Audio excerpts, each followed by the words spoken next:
Okay, Mr. Bohannon, nice to see you today. Nice to see you. Excellent. So we wanted to chat today on a couple things. Let me give you an update first. You are speaking at the October 26th Underground Thriller, and we are very excited by the turnout and what's happening there and the topics. It's going to be really around the idea of how are we going to grow financial institutions in the future, and the reality that our loyal members are dying. So I shouldn't say dying, but we're losing our loyal members. And to bring that from a place of, possibly not being relevant, we're going to challenge everybody to look at fintechs and to look at what the partners are going to bring to the table. And Alchemy's certainly done that. So, so just in general, Thriller, October 26th is going to be very cool. What do you think? Well, I think you'll find any opportunity you can to play some Michael Jackson music. And so, Yeah, that's if a you're going to funny be playing part. anything with Thriller or anything from that album, it's going to be a good time. It doesn't really even matter what the topic is, but personally, you have some good substance to go along with all that style. Yeah, I love it. I love it. And it's funny because I want to, in some ways, make people aware that, hey, this is serious shit we're going to be doing. But on the other hand, the dancers are going to be great. So, Yeah, I'm going to be uh, working on my Thriller dance. It's been a while since I practiced that. I need to go find my mom had given me, this is a couple of years ago, this trunk of like all my old stuff from elementary school or something. And so it's funny going through it. And one of the things in there was a black, Michael Jackson jacket with the zippers and all that kind of stuff that I had. Now, I got the cheap version. This thing had been in this trunk for a long time. It was some sort of pleather, so because it was all kind of like melted together. So like trying to pull it apart was a little difficult. But I remember I had those days, so I'm going to definitely brush up on my moves. well, that's very cool. At the Prelude to Thriller in at the World Council, we had an underground, and it was so much fun because Zach handed out white gloves. All right, and then he found his original jacket and went through the group. But people were like, "Oh no, don't make me dance!" And so, so that's kind of fun. But one of the things I think the stats that attracted me to that whole subject was no matter what platform that music has transcended. I was actually just doing some research this morning, and he sold like 30 million albums, which at the time was just, mind boggling, right? Well, now we have a billion hits on TikTok of people redoing it or hashtags and so on. And so 40-year anniversary happens that same day on October 26th. So we're going to Nice, thrill the nice. world. That's cool. Yeah, that is cool. Yeah. So a lot of our global credit unions are going to do the dance as well, and some of the associations. So we're going to kind of live stream and then broadcast it out. So yeah, let us know if you've got them all polished because we're going to be teaching a few. Yeah. So I've been working on my, how do Yeah, I sure. go this direction and go that direction? Yeah, and I think as long as you try, I think that's the key. It doesn't, yeah. Just remember they were zombies. So as long as you're like a zombie, it's like I can do zombie. That's fabulous. All right. So then on to kind of this whole thing. I want to announce we're going to be doing a press release, but some of the feedback that we received from our credit unions about attending Money 2020, because we bump up against it and we're trying to bring people there, was the fact that fintechs don't really know credit unions. Okay. And so we've been working with the team at Money 2020, and we're now officially, kind of the marketing conduit to bring our credit unions into the space. So we've got about a 40% discounted registration now. They have, they're working with us to curate content specific to credit unions. They're going to do a webinar in September on how to get the most out of, Money 2020. And then we're going to be given an actual speaking role where we're going to present credit unions to the fintech audience. And so this whole curated content around, you've got to understand what a credit union does, because we really believe that fintechs are so critical to our credit union journey. Yeah. especially for the next generation. So, what do you think? Yeah, I think it'll be great, of course. I think, yeah, I mean, whenever you're, especially when you look at almost all credit unions, obviously on banks, you have some that you probably have a couple dozen that have the scale in the country to be able to kind of do a lot of their own technology. They basically have software companies embedded inside the financial institutions. But outside of probably someone like a Navy Fed, there's really the scale doesn't exist in 99.9% of credit unions. So partnering with fintechs, other technology solution providers is mandatory in order for them to have a fighting chance, in order for them to try to even the playing field. So yeah, it's not an option for them to like, oh, I'll just go build all my own stuff. Like that's not even an option. So they got to choose wisely, they got to implement it wisely, and that's part of kind of the out thinking and outsmarting and out harding because you can't outspend the big boys. So you got to find other ways to even the playing field.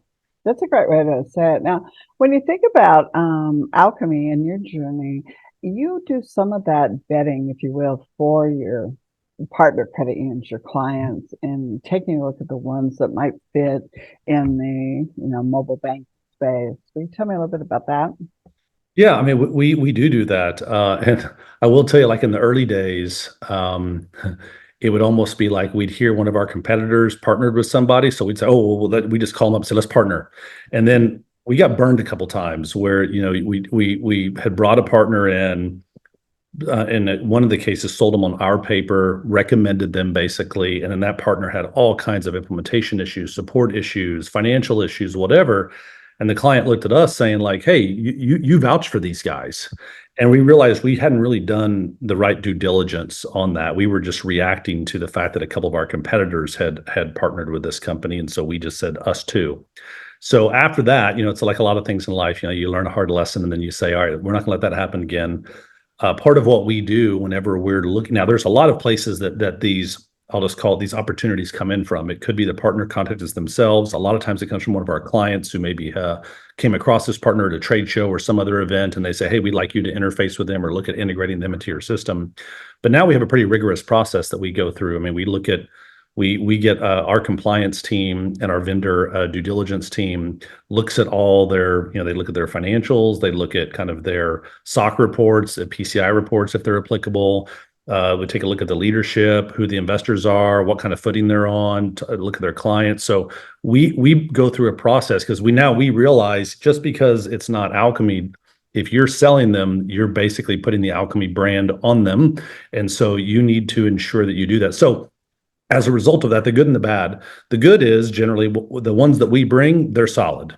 The bad is sometimes customers can get frustrated because they're like, "Well, how come you won't go and integrate with this company?" And we're like, "Well, because they got like 8 people that work for them, and they're going to run out of money in 4 months." And so like that's, so what happens is you have to just be, your bar just gets raised a little bit. Overall, the quality overall is definitely better. But sometimes you're not going to get some of those really, really young companies that have potential. We just kind of have to wait to see them develop a little bit more, get a few clients on, have a couple dozen clients that are on your system, show that you've got some staying power before we're going to go and then start reselling that product or putting the development work into integrating to that product. So it just, and part of what we're trying to do is we're trying to protect the customer and ultimately Yeah. their end customers. But like I said, just a couple of bad experiences where you had a solution. One, I won't even mention who they were, but we had to turn off the solution. Like this has happened to us twice, where it was so bad that ultimately now you had to turn it off, and so now this feature is taken away from people that are there because of underlying issues with the company. So we do go through it. I mean, keep in mind, we integrate with 300 and I think 70 different third parties. So Wow. it's not like it's just like 20 or 30. So there's a lot there, but we only resell about 30 that we kind of put our stamp on. And that grows by a few each year. Well, and it's interesting because that has been an evolution, if you will, within the credit union space too. We now have the Circle Fund, which credit unions are vetting, potential fintechs, and they're working together to make those available. Then we have True Stage Ventures Group, where they're vetting and they're looking at credit union solutions and expanding the market. So there's options in those areas. And then with some of the work that we're doing, it's been fascinating to learn with our partnership with Amazon Web Services, with AWS, how strict they are with looking at becoming a partner or working with their organization. So that whole vetting has become something that I've learned more about. And I think your second point on that one is, in some cases, credit unions rely upon vendors to do the vetting for them. And when we see that happen it's almost the due diligence you mentioned is almost required. It's like we've got to see what you go through and some of the vendor management systems and so on.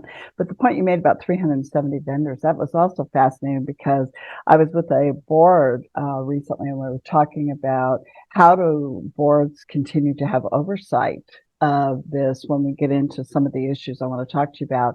And one of the discussions was, credit unions may have a whole list of vendors they work with, but there are some, 10 or less that are critical to that member touch point, right? And so when you said that 30, it resonated with me. And so we said, okay, we need to understand vendor management, but we also need to understand the highest priority issues that we, as a board governing body, should be looking at on a regular basis. So, and I think that kind of transitions, if you will, into one of the conversations. I'm working with a lot of boards. I'm looking at, we're challenging, if you will, the infrastructure from a technology standpoint that's out in our industry right now. Specifically, we're looking at boutique credit unions, but I'm finding that this isn't just small credit unions. This is our big credit unions as well. And in that process, we've got 50-year-old technology that has been, the tech stacks have just grown, right? And so now we're faced with an environment where it's not just cybersecurity, but it's a potential of ransomware. It's a potential of really credit unions being shut down for a period of time. What's your take on what's happening, and any thoughts for board members or for CEOs?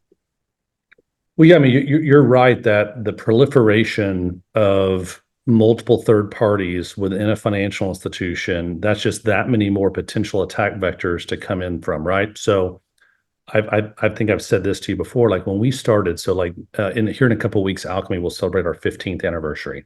Wow. In the first couple, 3 years when we were signing clients, I think on average, we were in our contracts, there were like 8 third parties we had to interface to as part of like going live and converting them to our system. That's how much, that was like the ecosystem that you had the digital banking platform connected to, bill pay, remote deposit capture, e-statements, stuff like that. In recent years, that averages over 18. And in fact, in some cases, it's as high as like 24 different third parties that we're connecting to. That's 24 different companies with their own rules, procedures, SOC guidelines that are self-imposed. Just let's not forget that PCI is different. That's a prescribed set of processes and rules that you have. SOC is self-governed. Here are the things that we say we'll do, and then we test to see if we'll do them. So now you think you're managing a couple of dozen different companies and what's going on inside their companies and what their rigor is around security and everything else, because those are all just entry points into your organization. I mean, we saw it years ago with the big SolarWinds thing. I don't know if you remember that one, but SolarWinds basically got hacked and it got put out with an update. You saw, now I know this was just a mistake, but you saw what happened with CrowdStrike with that bad patch that moved out.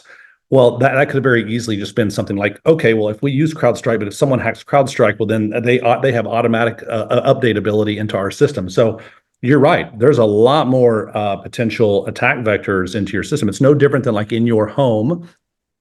It used to be that like the only thing in your home that was connected to the internet was your laptop.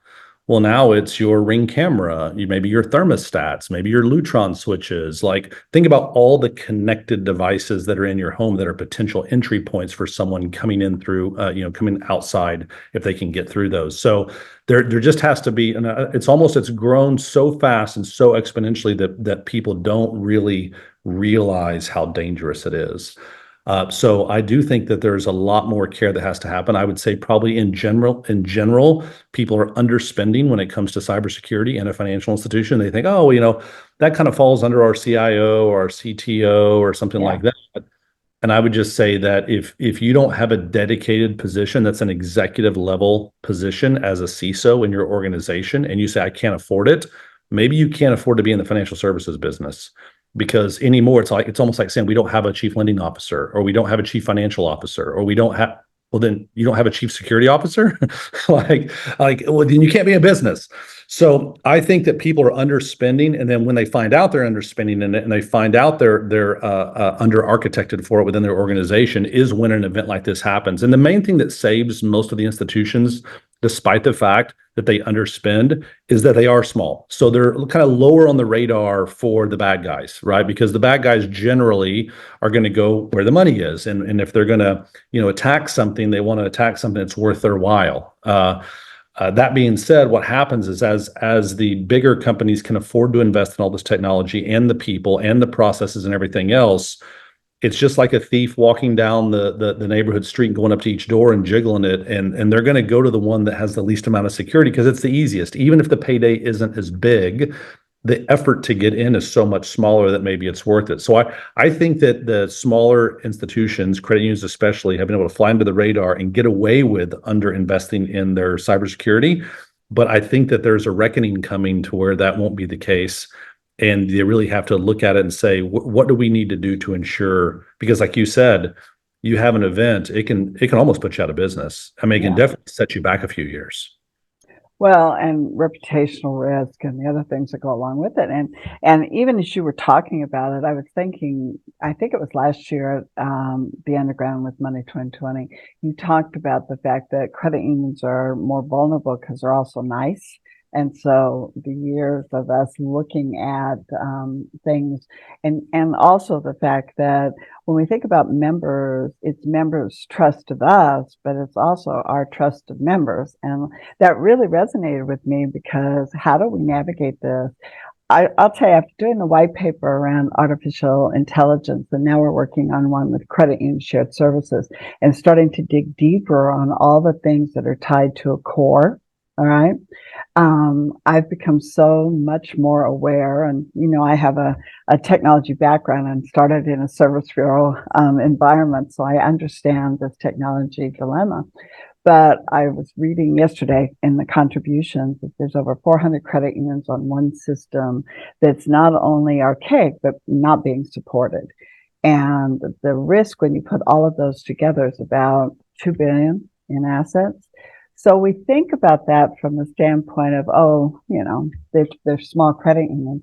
But when you put it together from a reputational risk, the potential impact it could have on the industry, it heightens it in my mind as a priority. It's not just let's see what we can do to save the credit union. It's really about let's see what we can do to save the members' money. I mean, make sure that it's not at risk. So that's a fascinating piece of the conversation. I also think that when you consider decision making with boards, okay, and I've heard very often what you said earlier about, well, that's what our CEO and our CTO are for, right? Is to really vet this and know it. But something like ransomware, here in Vegas recently, we had the issue and one of the casinos paid and the other casino didn't. And there was a lot of local news as well as national news about the reasons why, but nobody really tells you. I mean, it comes down to the decision.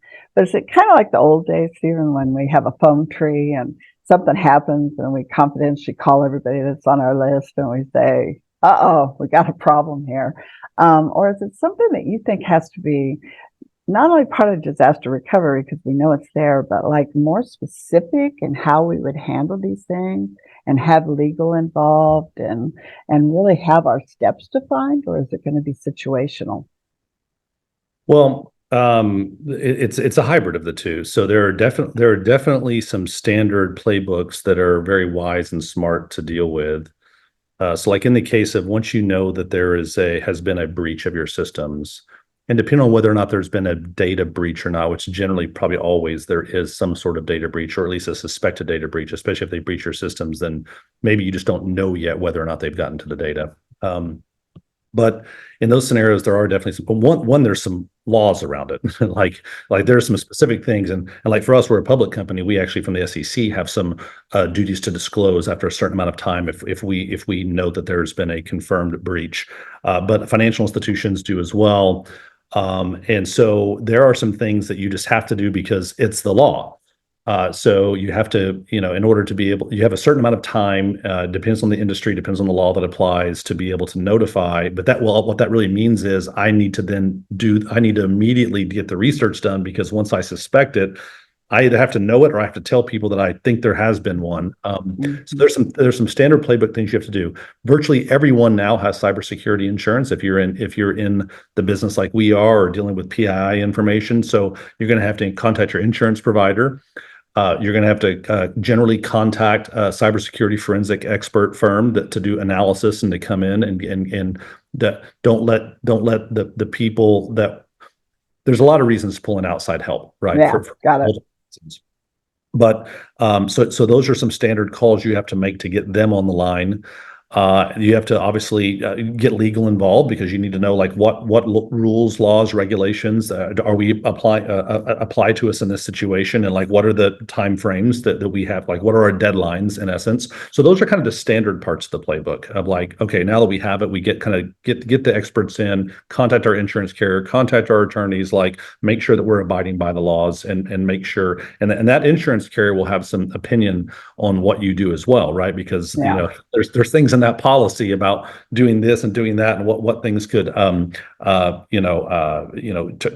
get the policy kind of initiated versus once they could get it canceled. So there's some things you got to do around that. Okay, then from there, so you got kind of a standard playbook of that, and I would call that kind of information gathering and syncing up on kind of the rules. After that, then you're talking about, okay, well, let's just say it's a scenario of ransomware, which, a breach doesn't necessarily always have ransomware. Someone could just breached you and then got the stuff and they're going to go out. Maybe they're trying to do reputational damage. Maybe they're trying to get it to go sell it on the dark web to make money. So they don't necessarily hold you ransom. But in the cases where it's a ransomware, then there's a lot of other factors you have to ask yourself. Well, what systems does it affect? How far is it spread? What could I do? Or like, what could I turn on and not? Can I limp along? What duty do I have to third parties, to people that I'm connected to, that I may have access into their systems, and I need to let them know so that they can quarantine from me because I don't know how far this thing's gone. I'm locked out of my system, So there's a lot of factors that you have to go to like determining kind of the breadth of of kind of the damage or the potential damage. And then in the cases of a ransom specifically, it really depends. What's it worth to you to get up and go? Now, I will tell you that the cybersecurity kind of the forensic experts and the people that kind of fight this stuff, and they do it, companies like Mandiant or FireEye and companies like this. What they tell you is that generally speaking, if you pay the ransom, you will get access to your systems. And the reason being, like, you think about it, it's just kind of this weird thing, right? We like philosophically, it's like it's almost like we don't negotiate with terrorists, right? Like you want to hold this kind of real moral line because like, let's be honest here. In all these cases, the company is the victim. They're not the criminal. And it does frustrate me sometimes to see consumers or everyone that kind of go online and just start trashing the company as though they're the victim here. Don't do victim shaming. Be angry with the people who are perpetrating the crime, who are trying to steal your money without working for it, right? Without earning it. So, that being aside, I'll get off my soapbox there, but that does bother me. Yeah. But that same thing that inside of us wants to say we're not going to pay because principally we think if we don't pay, then if there's not a business, then people will quit doing this, right? Yeah. On the flip side, the ransom, the person that's asking for the ransom, they also want to send the message that if you pay, you'll get your system back. Because if you paid and then they didn't give it to you, well, then no one would pay ransoms anymore. Yeah. Got Right. it. So they are actually motivated to abide by this thieves agreement to give you your systems back for that. What I would say, and look, there's no easy call, and I would just say No. that everyone kind of has their opinion. My personal opinion, I would figure out a way to um, I'm not morally opposed to paying a ransom, let's say Yeah. there. Yeah. Personally, I'm opposed to it. Hmm. But if I put on the hat of an executive in the company, what's my job? My job is to take care of my customers, our employees, and our investors. And so in that, take Stephen Bohannon away and just put my title across my forehead. How do I act as that title? I think your responsibility is to get back up and running as soon as possible and to restore access to systems. And you can take it as a lesson learned. You can take it as the cost of consulting or whatever Yeah. else, Yeah. and then you do whatever you can from there on to make sure it never happens again. But I think if you get caught up in the moral aspect of it, of like, dang it, I'm not going to be held hostage and I'm not going to negotiate with terrorists, that's a personal belief that ultimately a lot of times then your customers, your employees, and others are suffering because you want to stand on that moral ground. So that's just my personal opinion No. on this. And by the way, I could back in the days of debate, I did debate in high school, and you would pick a card, and you would argue for or against that thing. I would just tell you on the case of whether to pay ransomware, if I pulled either card, I'd be happy with it because Yeah. I equally argue both sides of it. But where I stand, at least 51% is I think your job is to get up and going as soon as possible because you have a greater responsibility to the customers and your employees to stay in business and to serve than you do to be able to make a point that you don't pay ransoms. So Well, that's what just I no, I think that's great, and as you know, I'm so appreciative of you, kind of off the cuff, responding to some of my questions because when you say something, I have a desire to dig deeper, so I'll go there. This also reminds me of when we talk governance, we talk board governance, and we talk about tough decisions. The whole concept of keeping your own personal emotional reaction or response when it comes to due diligence and oversight, because we have, something as simple as debating whether or not a 10-year-old should have a debit card to something as incredibly important as, are we going to, negotiate? Are we going to do something? Either when you look at that level that you just referred to, I really appreciated the comments about victim shaming. All of us have been in a situation where something's come up and we go, oh God, don't click on that, right? And we have that feeling. And now to add that concept of, oh my gosh, I did, and this is what happened. And, off the wall here, but we watched Beekeeper the other day, and the whole idea of somebody losing all their money because of something happening is a very scary thought. So I looked at that victim shaming, and I really appreciate that. And then I also think in terms of what the consumer's reaction is in terms of coming back and wanting to be angry at somebody. And one of the learning lessons for me has been the forensic accounting process or cyber process that must take place, that takes time to find what has happened. And, of course, yeah. And the consumers are saying, hey, where's my system? And where's, and you're looking Yeah, at the and it's law. unfortunate, and you got to stay strong in that scenario. Obviously, there was one that happened very recently, very Yeah. close to home. Yeah. And I can tell you that, like what the experts will tell you, do even though you want to go and communicate, you want to tell more, you want to explain, don't do it because if generally you'll find out more information as the days go by, and you saw this happen, like obviously there's been enough happen in data breaches where people say, okay, well, we were breached and 10,000 people's information got out. Okay, because they wanted to get out quickly and that's all they knew about at the time. And then later, a couple of days later, oh, it was actually 100,000 people's information.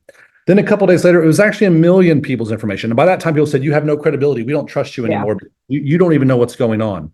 And what a crisis manager would tell you is until you know for sure, you don't say anything. And that can be so frustrating because you want to communicate, you want to let people know you're doing everything, but what they will tell you is until you know, don't, because it actually does more damage. There's a trust damage that's already been done by the fact that this has happened to you, and people think, are they competent or whatever, right? You got all that going. And I know you want to tamp that down, and I know you want to reassure people, but then you can only add more fuel to the fire of the trust damage if you start giving incorrect or incomplete information that you then later have to go and correct. So I totally get that it's frustrating for people, but that's why I say do take the hit in the interim, do a very full, obviously post-mortem of everything that happened, and then come up with plans to ensure that never happens again. But I will tell you, like for instance, data breaches. I almost feel now. Again, this is just me talking, right? So Yeah, yeah, I'm not saying I'm officially giving you the alchemy, no. stance on this. I feel like as a consumer, I'm almost numb to data breaches anymore. Like I get notified constantly. You saw the AT&T one just recently. Yeah, Oh, well, by the yeah, way, 6 months ago, 100 million people. yeah. Like, okay. You're like, okay, whatever. Like, I already got the same one from JP Morgan Chase a few years ago, and from who was the big health insurance company, and Equifax, and like it just happens all the time. I would tell you that getting a data breach today seems less harmful to your reputation than being subject to a ransomware attack where you're down for days or weeks. Mhm. Like not being able to access to the system, it's almost like that doesn't happen. But we get notified of data breaches all the time. Yeah, they're going to pay for credit report monitoring, blah, blah, blah, blah, blah. Like people have almost gotten like numb to it, but they are not numb to I can't access my account balances. I can't pay my bills. I can't do that. They're not numb to that. So and it's really interesting, right? Because we used to think of this thing as like, oh, if your data gets out there, then it's the end of the world. But now it's like all of our data has been out there for so many years, and we all kind of know it now, It's so right? interesting because I think about that, and frankly, just like you, it's almost like, oh, okay. Then I think, okay, what do I want to change in my data so that when it gets out, they don't know the real me? I'm starting to do this little consumer, and maybe I'll use AI to generate a new Sue Mitchell, and they can you can broadcast that out to the world, younger, prettier, smarter, all that kind of stuff. But in all jest, I think that, or I guess seriously, let's take it more seriously. That is like a level that we've gotten used to. And I was sharing with you as we started how my own personal journey was with this, the whole issue with the airlines and everyone going down. And lack of control is the thing that I realized after I got over my, few days of just craziness, is I was feeling out of control. And when you feel out of control on a consumer level, can't access, can't get my money, can't do that, that becomes the angst, right? It's knowing what the issues are, okay, knowing that, hey, it's going to take time, okay. A couple of the airlines just said, hey, go home for 3 days. I mean, we're just not going to get this fixed. Yeah, Others, okay, kept us at the airport for yeah, long hours and then would cancel it. And then you're sitting there trying to figure out what you do next. So I think these thoughtful comments and thoughtful, and for me, governance practices that says, okay, here's our list. Like you said, here's the standard things. And now here are the things that could come up. And oh, by the way, nobody talk. I mean, you've got board members that are out in the business world, if you will, yeah, or retired at the country clubs or retired doing volunteer work. I mean, there's all these different places that we are in the credit union space that we cannot talk. And it's a yeah. very interesting, very process. So all of this stuff we're going to tackle coming up at the underground and try to give some ideas for everybody to share best practices and so on.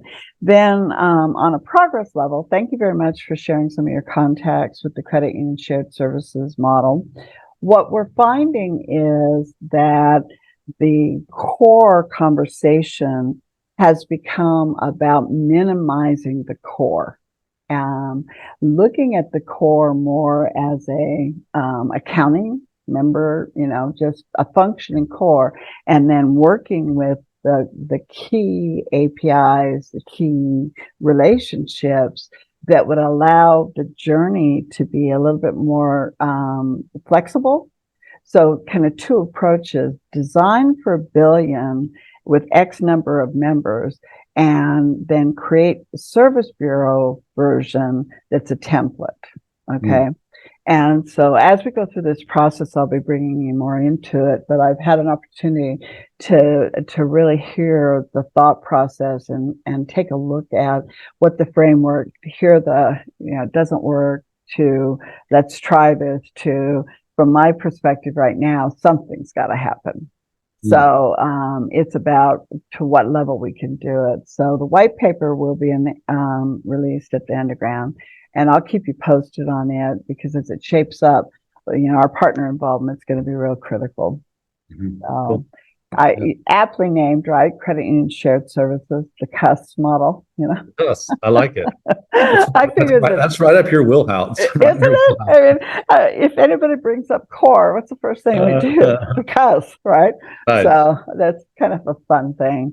So we appreciate you very much. We appreciate your support of the underground. We'll be getting some information out to you too, because I want you to, if you will, push it on out to your clients, because we do have a rare opportunity now with Money 2020 to show our presence and to get in there and make credit unions and community banks. I mean, the reality is we're kind of all in this together. Right. So, that's right. Okay. All right, my friend. You take care. Thanks for your time today. Absolutely. I'll see you soon. I look forward to it. All right. Thanks. Bye. Bye.